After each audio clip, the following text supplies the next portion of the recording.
Le gouvernement nigérian compte émettre sur le marché international des capitaux 3,3 milliards de dollars d'obligations souveraines. Le président Muhammadu Buhari a sollicité l'accord du Parlement afin de lancer cette opération, même si aucune information sur une quelconque tournée de rencontre des investisseurs n'a été fournie. Le défi reste toutefois de taille pour le pays.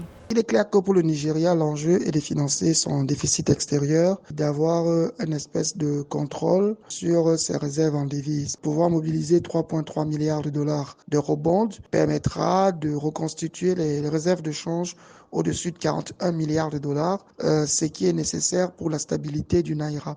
Entre début janvier et fin mai 2019, les investissements étrangers sur les portefeuilles de titres d'emprunt émis localement par le Trésor public nigérien sont passés d'environ 10 milliards à plus de 16 milliards de dollars. Ce niveau est resté quasiment stable jusqu'en octobre 2019, avant d'enregistrer une baisse pour atteindre environ 12 milliards de dollars, selon la Banque centrale du Nigeria. Ce qu'on note, c'est que actuellement les rendements sur les obligations existantes du Nigeria sont autour de 7,8% pour les plus élevés, ce qui est un taux qui n'est pas très éloigné de ce que le Ghana est parvenu à faire. Mais maintenant, les investisseurs vont lire un ensemble d'indicateurs. Par exemple, la capacité du pays à maîtriser l'inflation, sa capacité à pouvoir avoir des réserves de change hors pétrole. Le Nigeria arrivera sur ce marché des eurobonds après les récentes sorties réussies de deux autres pays d'Afrique subsaharienne, à savoir le Ghana et le Gabon, avec des émissions combinées de 4 milliards de dollars pour refinancer leurs dettes existantes et combler le déficit prévisionnel de leur budget.